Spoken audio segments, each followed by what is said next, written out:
இயேசு உங்களை நேசிக்கிறார். இந்த நாள் வேதாகம தியானத்திற்கு உங்களை அன்புடன் அழைக்கிறேன். கிறிஸ்து எனக்கு ஜீவன், சாவு எனக்கு ஆதாயம். பிலிப்பியர் 1:21. லண்டனில் உள்ள ஒரு பெண் மிஷனரி ஒரு பழைய கட்டிடத்தில் நோய்வாய்ப்பட்டு மரிக்கும் தருவாயில் இருந்த ஒரு பெண்மணியை பார்க்க நேர்ந்தது. அந்த அறை சிறியதாகவும் குளிராகவும் இருந்தது. அந்த பெண் தரையில் படுத்திருந்தாள். இந்த மிஷனரி அந்த பெண்ணுக்கு உதவ ஆர்வம் கொண்டார்.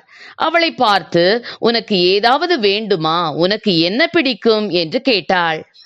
அதற்கு அந்த பெண்மணி மிகுந்த மனரம்யத்துடன், எனக்கு தேவையான அனைத்தும் என்னிடத்தில் உள்ளன, என்னிடம் இயேசு கிறிஸ்து இருக்கிறார், வேறு என்ன வேண்டும் என்று சொன்னாள். ஆனால் அந்த பெண் பழைய கட்டிடத்தில் மிகுந்த வறுமையில் நோயுடன் மரணத்திற்கு போராடி கொண்டிருந்தவள். அந்த மிஷனரி அந்த வார்த்தைகளை கேட்டு பிரமித்து போனார். அந்த பெண் கூறிய வார்த்தைகளை அவரால் மறக்கவே முடியவில்லை. அவர் அங்கிருந்து வெளியே சென்று பின்னர் இவ்வாறு எழுதினார்: லண்டன் நகரத்தின் மைய பகுதியில் இருக்கும் ஒரு ஏழைகளின் குடியிருப்பில் இருந்து இந்த ஆச்சரியமான பொன்னான பிரகாசமான வார்த்தைகள் உச்சரிக்கப்பட்டன. என்னுடன் இயேசு கிறிஸ்து இருக்கிறார், வேறு என்ன வேண்டும் எனக்கு என்ற வார்த்தைகள் தான் அவை. இந்த வார்த்தையை பலரிடம் கூறவும் செய்தாள். இந்த வார்த்தைகள் தனக்கென்று எந்த ஒரு உறவும் இல்லாமல், ஆற்றி தேற்றி ஆறுதல் சொல்ல எந்த ஒரு துணையும் இல்லாமல் தனிமையாக வாழ்ந்த ஒரு பெண்மணி தரையில் படுத்து கிடந்து மரிக்கும் தருவாயில் சொல்லப்பட்டவை. இந்த வார்த்தைகளை கேட்ட ஒருவன் உலகிலேயே ஒரு பெரிய கடையிலிருந்து அவளுக்கு தேவையானதை வாங்கி கொண்டு ஓடி போய் அவளை பார்த்தான். ஆனால் அது அவளுக்கு தேவையில்லாமல் போய்விட்டது. எனக்கு இயேசு கிறிஸ்து இருக்கிறார், வேறு என்ன வேண்டும் எனக்கு என்று கூறிவிட்டு அவள் மரித்து போனாள். ஆம், எனக்கு அருமையானவர்களே, தாழ்விலும் தன் தேவனுக்கு நன்றி செலுத்தி வாழ்ந்த அப்பெண்ணின் செயல் எத்தனை அருமையானது! இந்த உலகத்தில் மட்டுமே நாம் பாடுகளை அனுபவிக்க முடியும். அதுவும் ஒரு தற்காலிக காலத்திற்கு மட்டுமே ஆகும். இருப்பினும் நித்தியமான பரலோகத்தின் மகிழ்ச்சியுடன் இதை ஒப்பிடுங்கள்.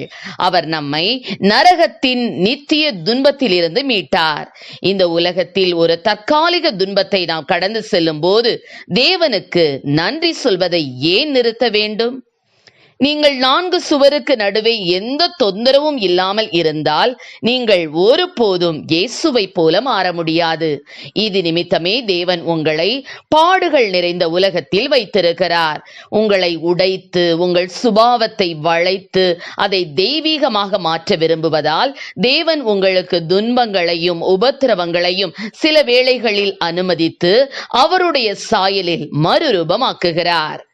மனிதர்கள் உங்கள் மேல் பொறாமை கொண்டு தீங்கு செய்ய முயற்சிக்கலாம். ஆனால் தேவன் உங்களோடு கூட இருக்கிறார். தேவன் உங்கள் வாழ்க்கையில் நியமித்த தேவ சித்தத்தை யாராலும் தடுத்து நிறுத்த முடியாது. எனவே தைரியமாய் சொல்லுங்கள், இயேசு கிறிஸ்து என்னோடு இருக்கிறார்.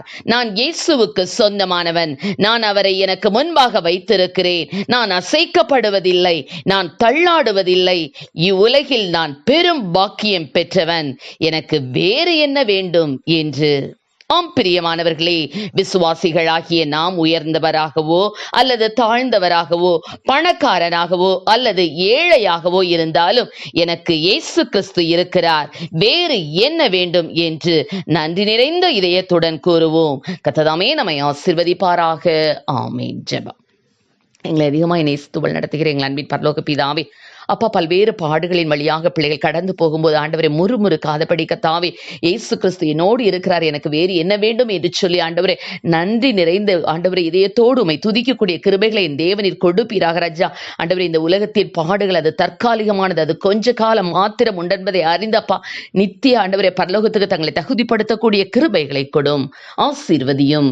இயேசுவின் நாமத்திலே ஜெபிக்கிறோம் நல்ல பிதாவே. ஆமென்.